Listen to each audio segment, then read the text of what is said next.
Okay, I think we're in good shape now. My name is Robert SanGeorge. My day job is I'm career advisor to mostly to graduate students in the School of Public Affairs. I've been at AU since 2008, long time, 13 years. I've been with the School of Public Affairs in this capacity since I think 2011. So, mainly because of adjunct teaching that I have done until recently at another university, I have followed the evolution of social media very closely. And then coming on to be a career advisor at AU, I looked very closely at the evolution of social media and searching for jobs. So that's what this is all about. Now, let me tell you that if you have any questions, use the chat or the Q&A. I have both boxes open. And interrupt me at any time. You are muted, so you can't talk to me. I learned through hard experience a long time ago that leaving people's microphones open invites problems of barking dogs and ambulances going by people's houses and things like that. So please use the keyboard to ask questions, and I promise I'll pay attention to it. And if I move on to a new slide and you had a question about the previous slide, don't worry about that. Just ask the question and I'll go back. So let's get going. What are we going to talk about today? We're going to talk about how you think strategically about this whole issue of using social media to find a job or an internship, particularly jobs, how to focus your search. We're going to particularly pay a lot of attention to LinkedIn versus Twitter, but I am going to mention some other things like Facebook, which is not a very good way to look for a job or an internship, but I will talk about it. We're going to look very closely at LinkedIn and at Twitter. Some of you may be surprised to know that Twitter is a way potentially to start looking for jobs or internship. We're also going to talk about something called Google Jobs that not a lot of people know much about. I don't necessarily recommend it, but I do want to show you how it works. We'll spend a few brief moments talking about Handshake and how to most effectively use the job board within Handshake. And that'll be that. So let's move on. Probably you didn't know that 92% of employers use social media as part of their hiring process. Now that can mean a number of things. There are an increasing number of employers that are recruiting people right from LinkedIn. Generally, that does not apply to people looking for entry-level jobs. So if you are, for example, a senior who is going to graduate in May next year, or if you just graduated, even if you're a graduate student without a lot of significant work experience, perhaps only internship experience, generally speaking, you're not going to be recruited off LinkedIn. But you need to have a perfect LinkedIn profile. Perfect in the sense of no typos, no misspellings, no awkward phrasing or anything like that. Have your LinkedIn profile critiqued by a couple of people you trust, and go from there. Another thing about using social media, not just for looking for a job or internship, but in general, is that I'm sure most of you know, it's very easy to get overwhelmed by too much information. In tracing down, in this case, in tracing down job leads or internship leads, or just looking for career-related information. So it's really crucial that you focus on a single search or that you conduct parallel searches. And here's what I mean by that. Let's say you are looking for jobs in both DC and New York. Those need to be separate searches and not kind of mixed up searches. In order to keep clear what it is you're doing at what time. Let's say you're looking, you've got two potential significant career paths.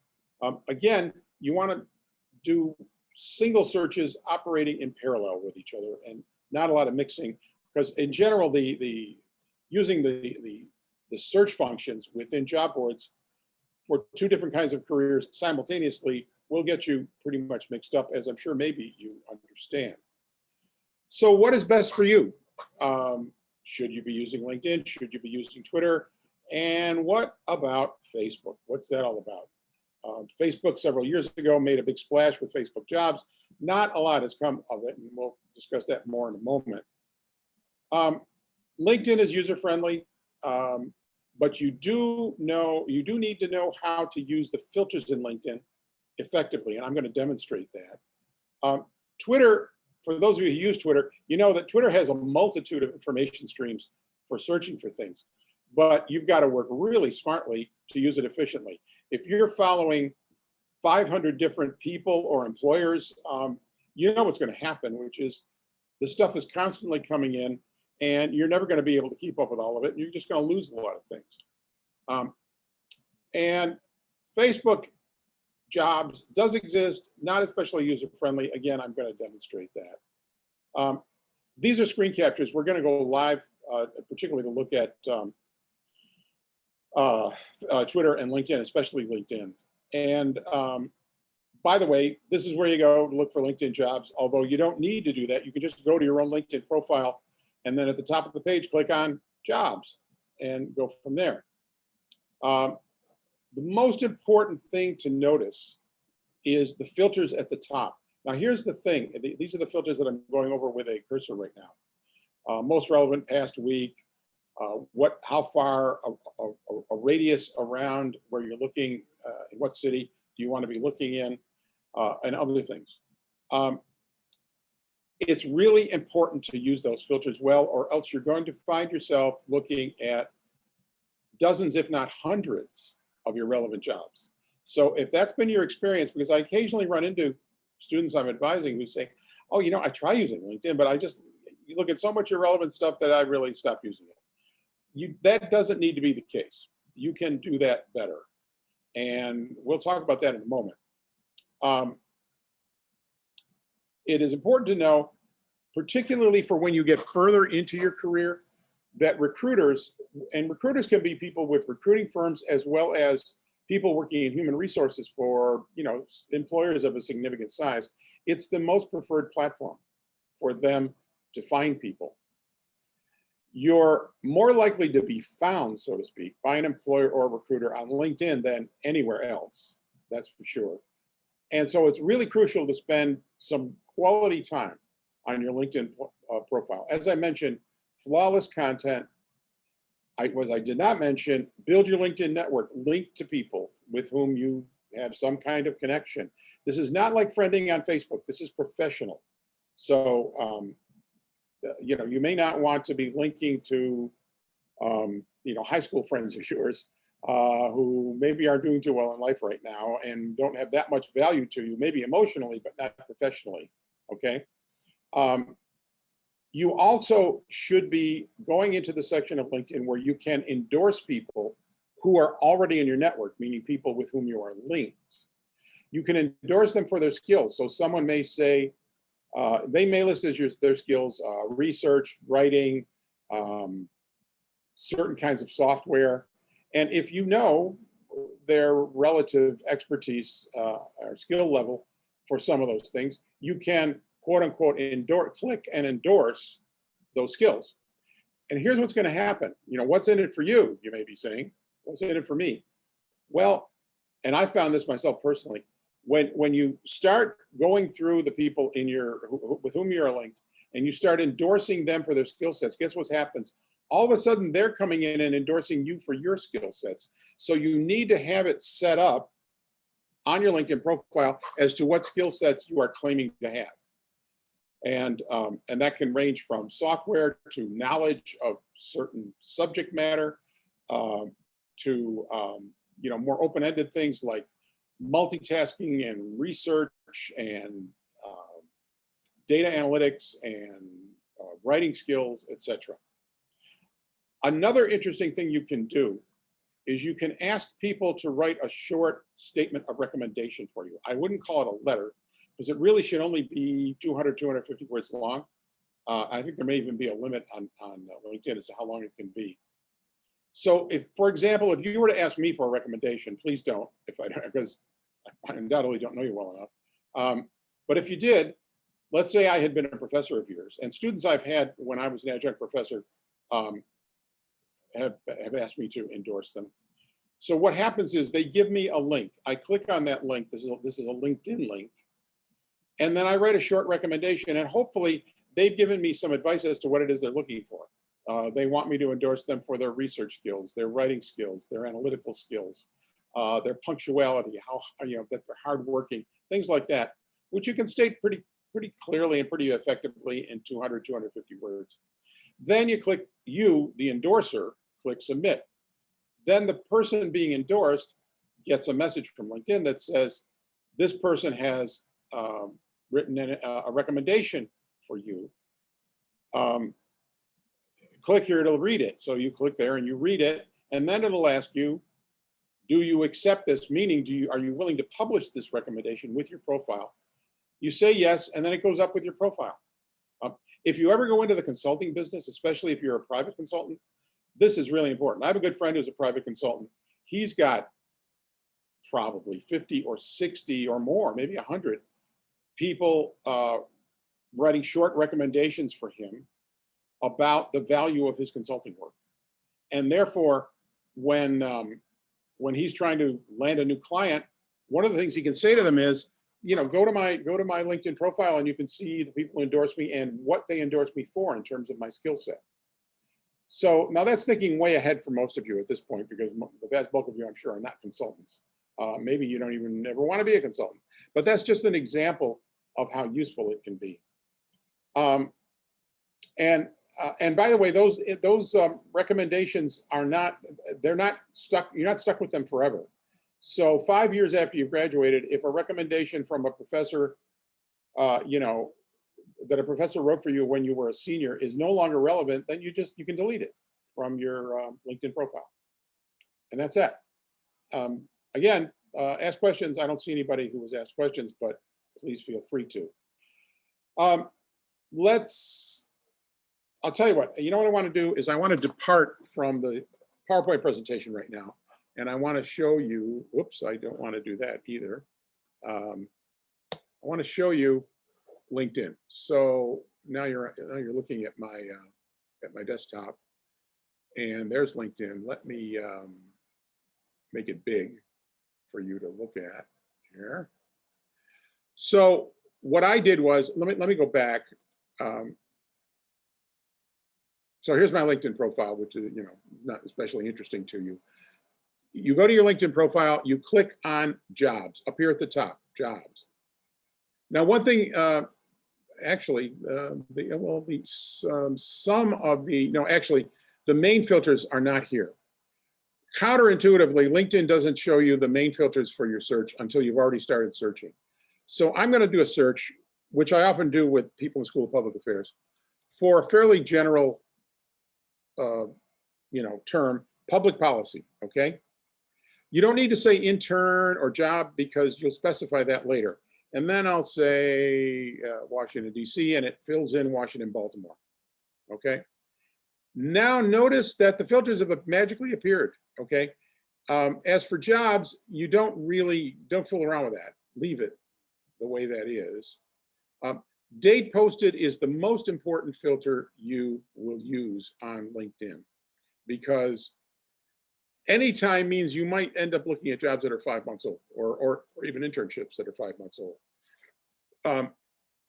I would suggest that if you're launching, let's say you've just graduated and you're launching an intensive job search, click on past month, okay?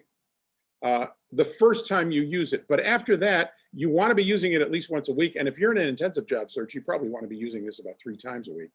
But let's just say past month for now. And then you have to click on show results. Notice it tells me there are more than 2,000 results here. And indeed, there are 2,600 results. Now that's way more than I would want to look at if I'm looking for a job, right? So then you get to experience level. Let's assume that you are entry level, okay? Associate, is going to get you a lot of other stuff. And it depends on whether you've got significant experience. I mean, you can try associate. It's up to you. It will greatly increase what you're looking at. And again, it depends on how long you've been working professionally as opposed to in internships, or if you've had a whole bunch of really responsible internships. But let's keep it at entry level right now. So notice it's going to give me 643 results. That's still too much. Now, company, do not use this filter. And the reason is, as you see, it takes you down to specific employers, or in this case, something called clearance jobs, which is a job board for jobs that require security clearance. And maybe you want to do that if you're looking for those kind of jobs. But you know, do you want to work for the Michaels companies or Arlington Public Schools, or I don't know why it chose this stuff, because I'm not, except for ICF, I'm not interested in any of these employers for people in school of public affairs. But anyhow, so don't click on it, okay? Just cancel and you're out of that. Job type, okay. Let's say you've just graduated, you're looking for a full-time job. You could also click on contract. For now, I'm not going to do that, nor am I going to click on temporary. And you're certainly not looking for internships right now. If let's say you are a graduate student who's looking for both a job or maybe a good internship, I would suggest separating out those searches rather than clicking on both of these at the same time. But anyway, so we're just going to leave this as full-time. We're down to 568 results, which is still too much. Now, the remote filter, don't click on it. First of all, a lot of employers are starting to open up their offices, at least in the DC area, because the vaccination rates are so high here. Secondly, even in the middle of the pandemic, I told people not to click on it. And the reason is a lot of employers who are working completely remotely, have their staff working completely remotely, sometimes in their job and internship announcements forget to mention the word remote or virtual. And that's what that filter is going to look for. And that means you might, it's unclear what that's going to get you. You might be filtering out a lot of stuff that you would otherwise want to see. Easy apply, forget about that filter, and don't get into any other filters. Now notice, we are still at 568 jobs, which is too much. So I've decided I'm going to go to past week instead of past month. That goes down to 149, which is, you know, you've gone from 4 weeks to 1 week. So that's about right. Now that's more of a reasonable number of things to search right now. Remember that the term public policy is a pretty general search term for people, mainly those of you who are in the School of Public Affairs or the School of International Service, some of you who are studying social science, perhaps in the College of Arts and Sciences. But if, by the way, any job that comes up that has this blue background, that means it was somebody paid to have it put there. In this case, the Girl Scouts of the USA. And then what happens is, in this case, it automatically defaults to being clicked on there. And then there's a lot of detail about that particular entry-level job. And you get a lot of information about it, as well as information about Girl Scouts of the USA. It tells you that it's entry-level, it's full-time, that the headquarters of the Girl Scouts of America employs between 200 and 500 people. There are 5 alumni from AU who work for the Girl Scouts of America. 22 people have already applied because this job, when was it posted? I don't see when it was posted. Well, it doesn't say. Let's say it was posted a week ago. 22 people is not a lot of applicants. It would still be worth it to try to apply if you were interested in this. And it does confirm that they are still actively recruiting, okay? And then there you go. If you want to not have to pour through a lengthy job description and then find out that you don't have enough experience for the job, get down to past the responsibilities, required competencies. In this case, they don't really say, you know, need 2 years experience or anything like that. Preferred, they want you, somebody who has a degree in political science, public policy, communications, or nonprofit management, minimum 3 years administrative experience in a policy organization, blah, blah, blah, blah.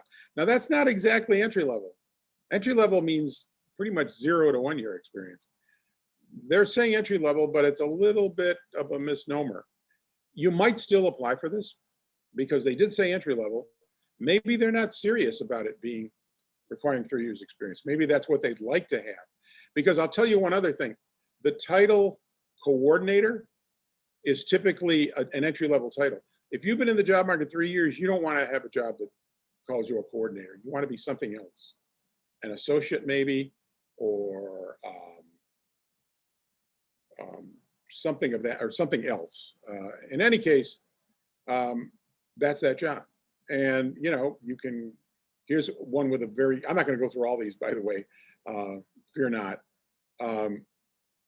government and public affairs analyst, something called total energies, which I actually looked at yesterday and posted on Twitter, I think.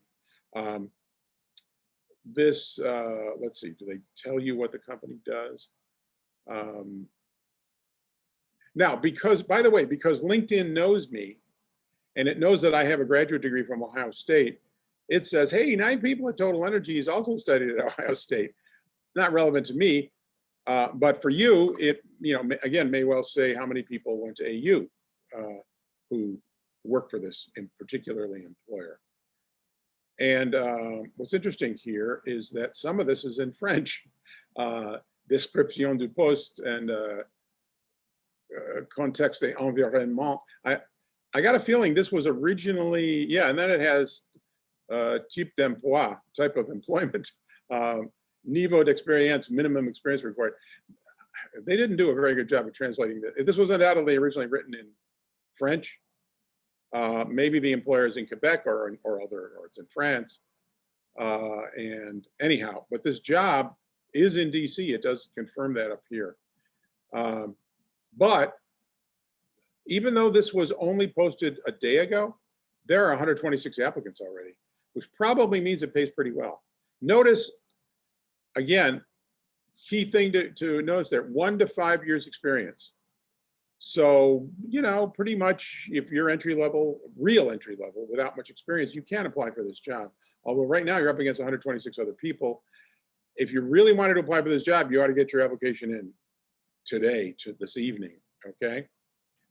So that's how it goes with LinkedIn. Now, one other thing to know about LinkedIn, if you change the search term, let's say that we changed it to criminal justice, okay? That's another area that people study in the School of Public Affairs, so I know it well. Okay, it did not blow away the filters. I thought it might. I think it's a different search engine that blows away that. So the filters are still in place: past week, entry level, full time, etc. But this time we've only got 57 results, and the algorithms are not perfect. I'm looking for a job in criminal justice, but it's giving me a climate change and health equity associate. I mean, that almost certainly has nothing to do with criminal justice. On the other hand, there is a project coordinator with the International Association of Chiefs of Police. That probably has something to do with criminal justice. So, you have to, the algorithms are not perfect yet, and who knows when they ever will be, even for LinkedIn or Google or whatever. But don't get frustrated with that. But on the other hand, just go with what you got and learn how to skim this stuff quickly, okay?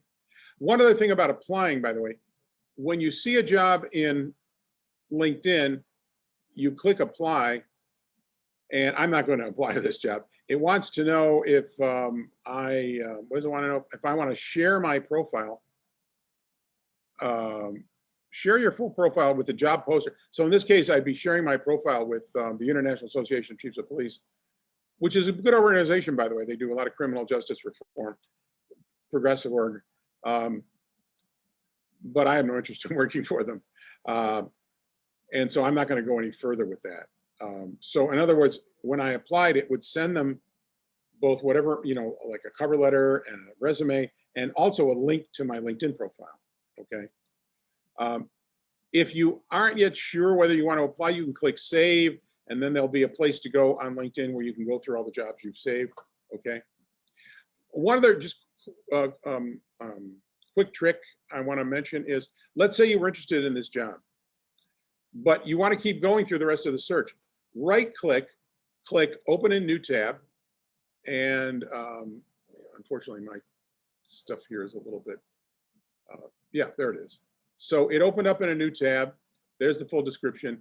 And you can, in other words, you can keep right-clicking here.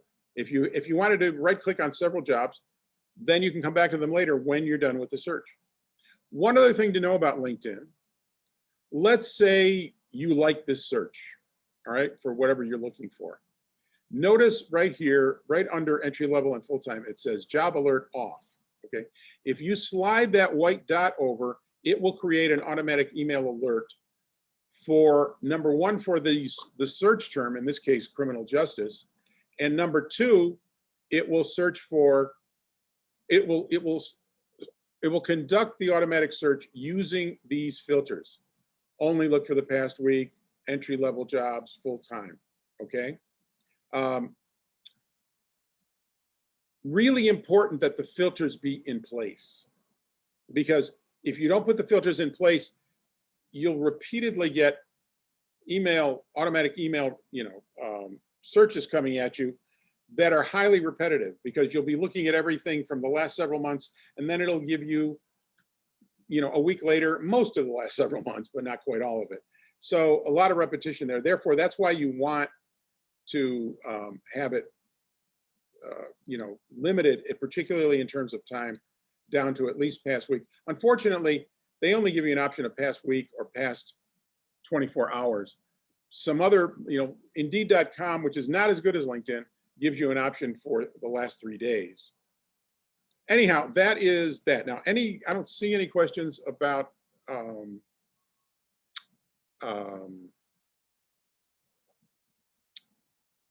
any of this. So I'm going to keep going if you have any questions about LinkedIn.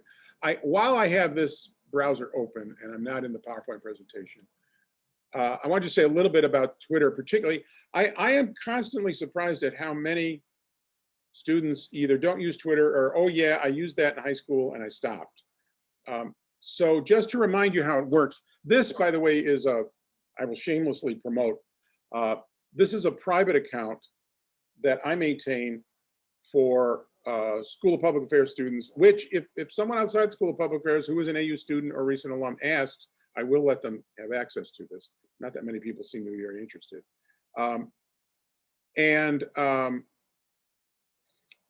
So how does it, I'm not going to tell you everything about how Twitter works, but most of the time people access it on their phone. If you're looking for jobs or internships on Twitter, I would suggest doing it on a browser, the way I'm doing it right now, okay? You can, log in and just start looking for stuff, okay? And it will occasionally make recommendations. Hey, you might want to follow the World Health Organization. No, I don't. But anyway, and then, oh, you might want to follow, data visualization or Virginia or Maryland or whatever. Again, no, I don't. But I keep my use of Twitter very simple. In terms of this account, I don't follow anything, as you notice there. However, we have 1,833 followers as of today.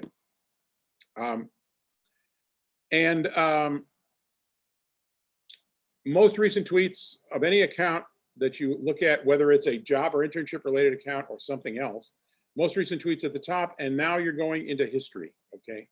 In the case of this account, I tweet 350 jobs and internships per month. That works out to about 75 a week and about 15 to 18 a day, 5 days a week. It's a lot of content, and it's a lot of stuff. I only tweet things relevant to people in the School of Public Affairs, but that may also have some interest for SIS or even for some law students or people in certain majors in the or graduate programs in the in the College of Arts and Sciences or the School of Communications. So anyway, that's Twitter. You can bookmark stuff on Twitter. You can send messages on Twitter, okay? In this case, somebody asked me, can you just add me to your account? Well, no, I can't. You have to go to the account. So by the way, if you were interested in following this, particular account, which is private, what you would have to do is go to this address at @AU_SPA careers right here, okay? And you would encounter a message from Twitter that would say, this account is private, you can't look at the tweets, click follow to request access. There will be, you don't see that here because this is my own account. It's not asking me if I want to follow my own account, obviously. You click follow. That, in this case, it sends me a direct message saying that someone has asked to follow the account. One problem that I do encounter, by the way, with this private account is that sometimes people will ask to follow it and their Twitter handle doesn't resemble a name. It's just something made up and usually kind of goofy. I don't let them in because I don't know who they are. And there are a lot of students from other universities, particularly Georgetown and George Washington University, who want to get into this account because there's no such thing in their schools of public affairs. So if you do want to follow this account and your Twitter, what am I trying to say? And your Twitter handle doesn't resemble anything that's a normal name. What you want to do, I'm going to type my email at, oops, that shouldn't work that way.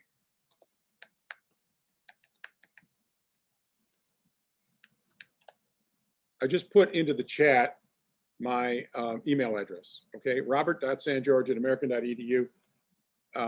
If you want to follow this account, but your Twitter handle won't identify you, you need to just write me and say, hey, this is my Twitter handle, and I am an AU student, and then I can check your name against the registrar's database, okay? Which is what I do. So that's Twitter, but let's talk a bit more about Twitter and go back to the PowerPoint presentation, okay? So put that back and we'll go there. All right. So now we're back onto Twitter. I want to make sure that was, okay, that was LinkedIn and this is Twitter. So first of all, I would strongly recommend, in general, regardless of how you use Twitter, that you should consider opening a separate professional Twitter account, something that showcases you professionally and not, you know, the goof around stuff that a lot of people do. There's nothing wrong with goofing around on Twitter, but you may well want to create a professional profile in which you occasionally tweet professionally relevant content about yourself with interesting observations. You can, and you use it to follow employers and people relevant to your career. There are, for example, HR departments of certain employers that actually tweet jobs. It's a one way, it's not the only way they post jobs, but it's one way they post jobs. It also gives you the opportunity in some cases, let's say an employer has posted a job or an internship, it gives an opportunity for you to direct message them and ask a question about it, if you have a question. And generally they will respond. So you want to know whether, as I say in bullet number 4 here, if your targeted employers list jobs on Twitter, you want to follow those accounts, okay? The big advice about Twitter, though, is stay focused. You know, don't start following 500 employers. I mean, you're just not going to keep track of it, and it's going to lose a lot of its value. I probably wouldn't want to be, if I were in the shoes of someone who is about to graduate or a recent graduate, I'd be thinking about maybe 30 employers. And even that's a lot. But that's what I'd be thinking about, okay, in terms of Twitter. Get something to drink here. This is a screen capture from the Twitter account you just saw, so we don't really need to go over that.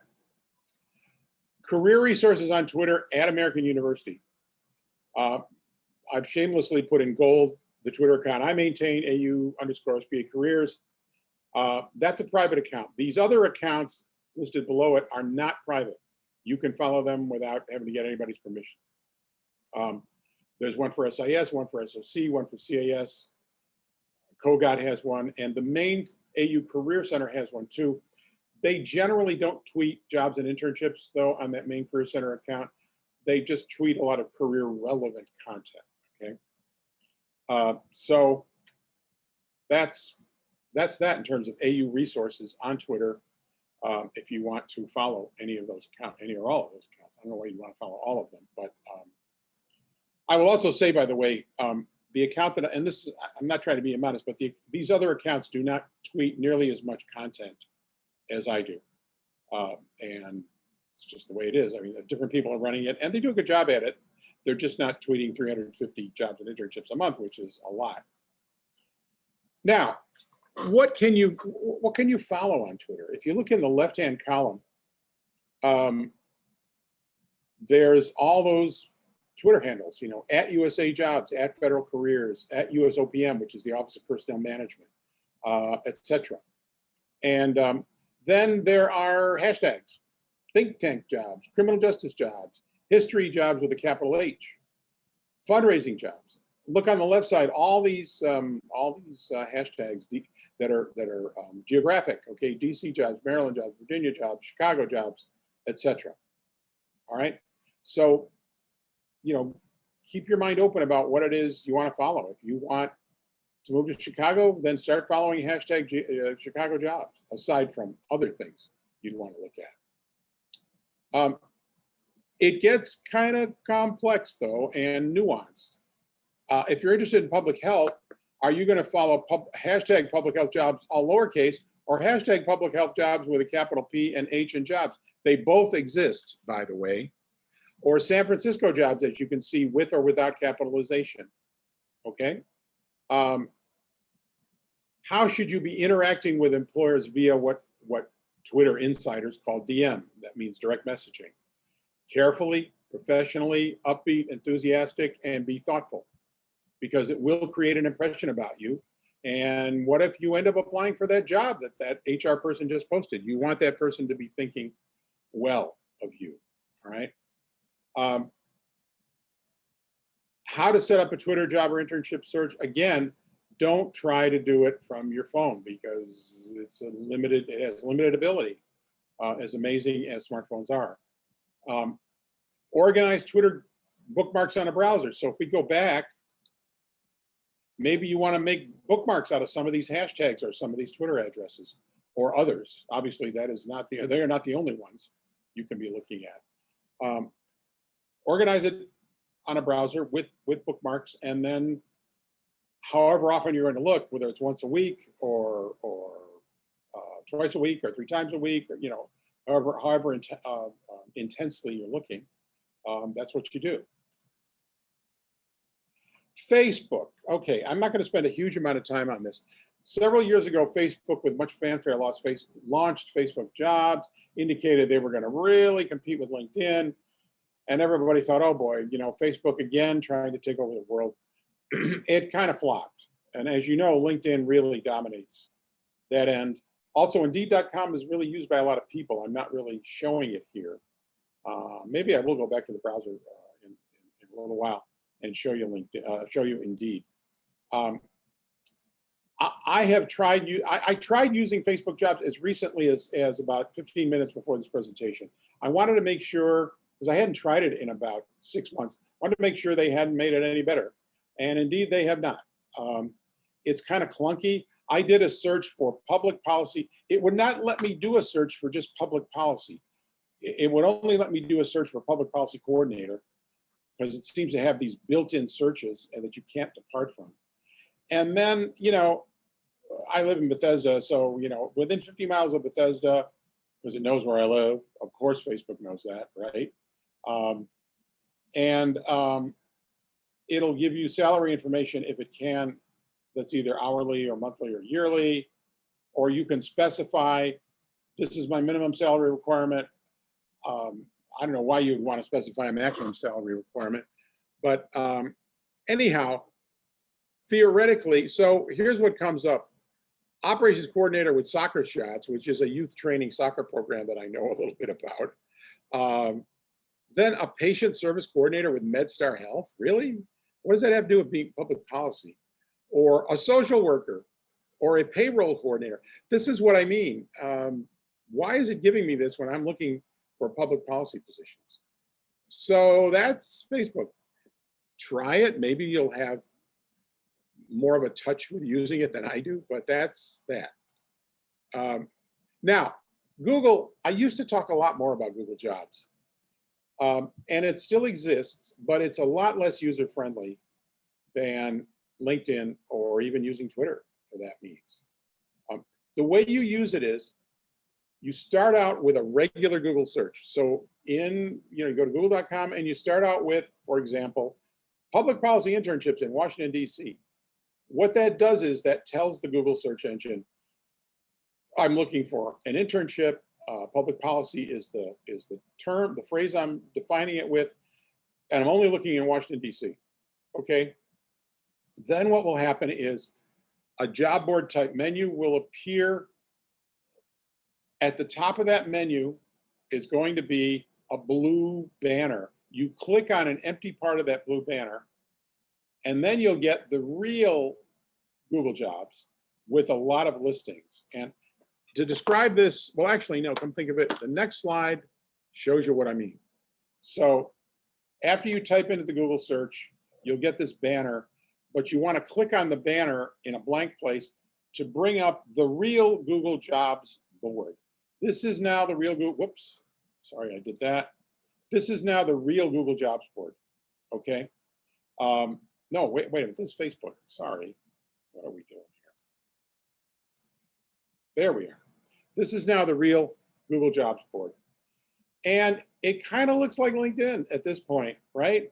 You click on the left side, public policy intern with Merck, the big pharmaceutical company. And then you get the detailed description below. What's different is you have options about where to apply. Your best option would be to go directly to Merck's own corporate job application system. If that opportunity was not offered for a certain employer, you'd probably want to click on Glassdoor, which or LinkedIn, because applying on the Muse, whatever that is, or internships, those are not even secondary. They're tertiary and worse job boards. And what those job boards mainly want is your name and your email address so that they can bombard you with a lot of spam email. Stick with Glassdoor, stick with LinkedIn, or apply directly on the employer's own job board, okay? And again, you can't notice they offer you a lot of different potential filters. The ones at the top are very similar to LinkedIn. Location, you'd click on that and you would specify, I want to search within, let's say, a 30-mile radius of the center of DC. How far back in the date postings do you want to go? 1 month, 1 week, 3 days, whatever. What type of job or employment are you looking for? A job, an internship, part-time, full-time, etc. Company type, you probably don't want to get into that if you're using Google Jobs. You don't want to specify a single employer. Maybe you do want to say what state you're looking in. Although you've already, in this case, I already did a search where I said public policy jobs in Washington, DC. So I'd already specified that. And then way at the bottom here, notice it says new job alerts. Very similar, little white dot that you can slide over and you'll start to get email alerts from Google. It's what I have found in terms of the results you get from Google is that they're not as good. They're pretty good, okay? I would describe it as good, but it's complicated and kind of clunky to use. Much more so than LinkedIn and much more so than Indeed.com, by the way. So know that Google Jobs is available to you, but see whether you can try it out and see whether you like it. But I don't necessarily recommend it, okay? So Handshake, most of you are probably familiar with Handshake. Handshake is kind of semi-artificially intelligent. If you have uploaded your resume into Handshake and you've used it a lot to look for internships or jobs, it will begin to predict what you might be interested in. Kind of like, Amazon.com says, oh, you just bought a baseball bat. Maybe you want to buy these other baseball bats too, right? Yeah, I'm sure we've all had that kind of experience. However, we're talking about jobs, so maybe you do want to look at some other jobs that are similar to the ones that you've either applied for or looked at or whatever. It is mobile friendly. It's fairly intuitive. We're talking about several thousand jobs and internships being posted there. The difference with Handshake is the internships tend to skew toward unpaid, okay? That is the AE Career Center, we have screened and vetted about, 3,000 employers who are allowed to post directly onto Handshake. And when I say we vetted them, I mean, if it was the Department of Labor, we didn't vet them. We didn't screen who they are. But if it's some employer we never heard of, we want to make sure that they're not running some kind of scam to try to get information out of you and bilk you out of money or something. The employers who are on Handshake have been screened where it's necessary. And upwards of 3,000 employers can post directly to students. This is a big value to the Career Center, because if we had to look at every single job and internship posting they wanted to post, we'd need another whole Career Center just to do that, right? So this saves us a lot of time. But as I say, Handshake is searchable according to experience level and stuff like that, internships versus jobs. It's generally not going to be as good in terms of the results as using LinkedIn or Indeed.com or a more focused job search of some other kind. But it can be useful, okay, particularly for undergrads, all right, to a lesser degree, but still potentially somewhat useful for grad students. I still don't see anybody asking any questions, so I'm going to just keep rolling here. Some other important internship boards, idealist.org. It's a very good job board these days for looking for nonprofit jobs, not internships, but jobs in the DC area, in DC, Maryland, Virginia. The way you should search it, because it's a lot smaller, it's not a big job board, you know, enormous mega job board like LinkedIn or Indeed. The way you want to search it, if you're looking only in Washington, DC, is just to type in Washington, DC, and then see what's been posted in the last several days. They post 20, 25 jobs a day. Not all of them are going to be relevant to you, of course, but it's better, don't use a lot of search terms to screen stuff out. Don't start getting down to a level of natural resources or environment or what else? You know, reproductive health, or you know, anything like that. Just look at it generally. It's way too easy with idealist.org to filter out stuff you might want to see. And if you're just looking at the last 3 days of postings on Idealist, you're going to at most look at probably about 60 jobs.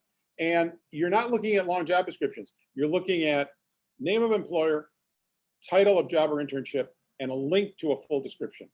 So you can skim that list of 60 in a couple of minutes, right? What only slows you down is the happy circumstance of seeing jobs or internships where you want to click on that link and see a lot more about what it's about, okay? So I will warn you, idealist.org, not very good for internships. Idealist.org is reliant upon employers posting on their job board. They pay them a nominal, small amount of money for it. A lot of employers post jobs there, but not very many post internships. I mean, in the past, let's say week, I have seen, as I say, 20, 25 jobs a day being posted, jobs. I've seen maybe 5, 7 internships in a whole week. And I'm talking about the DC area only, okay? So that's that. Indeed.com, I don't think there's any reason for me to demonstrate it. It works very similarly to LinkedIn. It's really good. I mean, I use it a lot when I'm searching for things to put on that Twitter account that I'm for SPA students that I mentioned before. I also use LinkedIn. I do some using a Glassdoor. Let me put it this way. LinkedIn is very good as a big general job search board. Indeed, I would describe it as good, not great, but good, whereas LinkedIn is great. And idealist.org is okay, but it's a lot smaller. That's the thing. So there are a lot fewer things, and it's limited to the nonprofit world only. You won't even see government jobs posted there. Certainly not any for-profit employer jobs, all right? What else have we got? That is the end of the presentation. So let me click back here. And was there something else I said I was going to show you? Let me get out of this and go back to the to this. Maybe I will actually I gotta figure out how to lower this down a little bit. No, that's not going to work. I want to open a tab and it won't do that for me. I'll tell you what, let's just do this. So this is Indeed.com, because it might be worth it just to spend a minute doing this. Notice it already has a search for me. Public policy is already built in.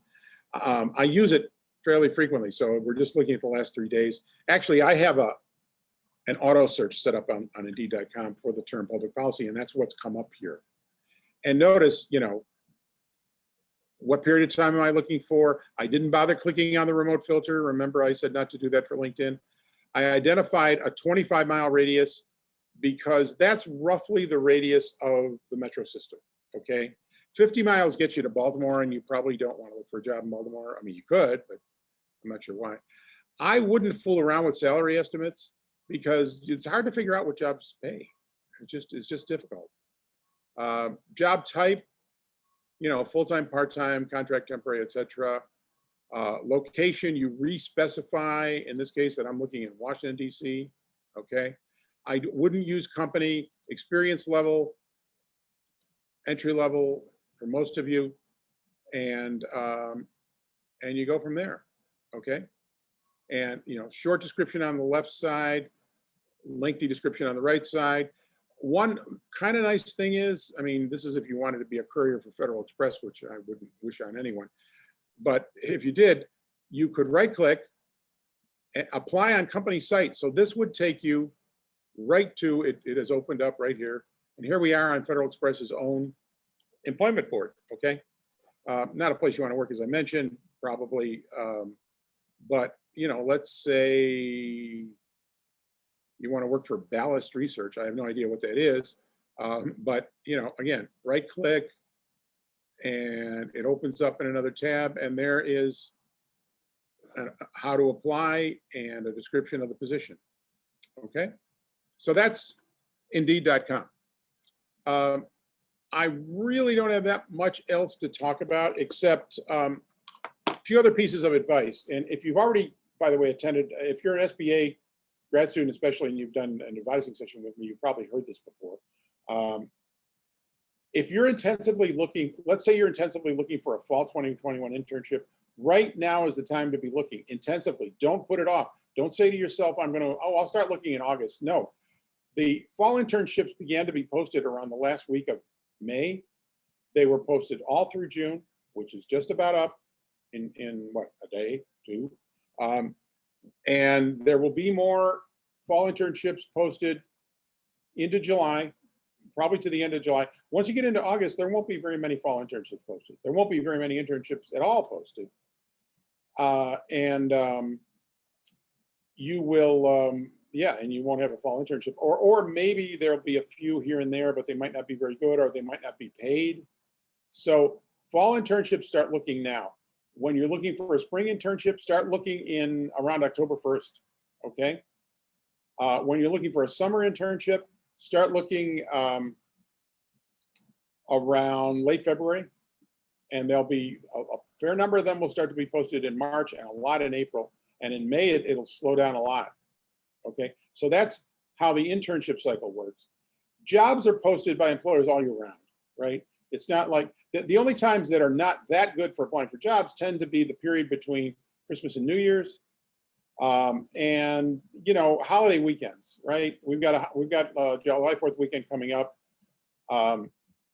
and, you know, probably starting on what's the day, Tuesday, probably starting on Thursday, certainly by Friday, you'll see a lot fewer jobs being posted all the way through the following Tuesday, because July 5th, July 4th is a Sunday, July 5th is the national holiday.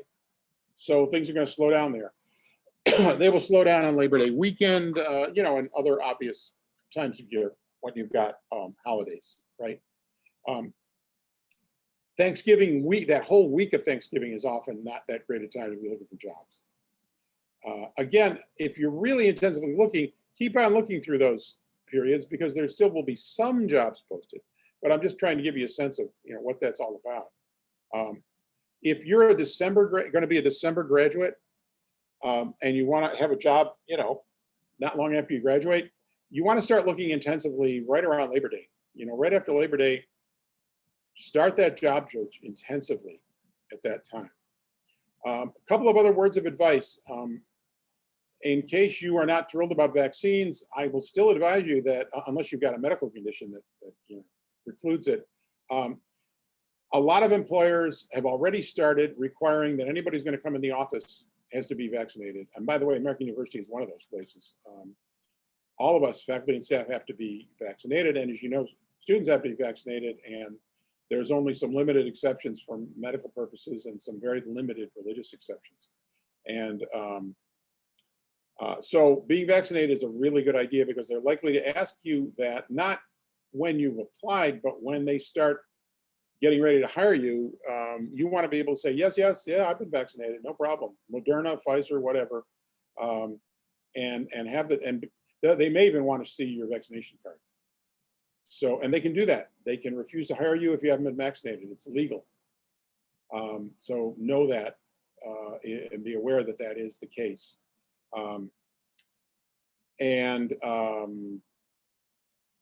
Probably that's it for now. I don't see any questions. You people have not asked any questions. If you wanted to email me separately, because maybe there was something you wanted to ask privately that you didn't want the whole group to see, if you look in the chat, it's robert.sangeorge@american.edu. I will only do appointments with SBA graduate students and SBA seniors and SBA recent alumni. If you're with SIS, they've got a career center, you got to contact them. If you're with CAS or SOC, there are other advisors within the Maine AU Career Center, colleagues of mine who you can deal with.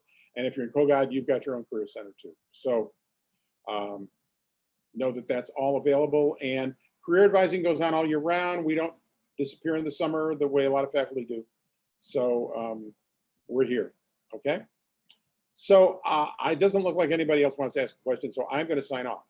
It's been delightful talking to you. Again, if you have any follow-up questions and you want to email it to me, or if you're an SBA student and you want to see me, make an appointment, and we'll go from there. So good night and good luck.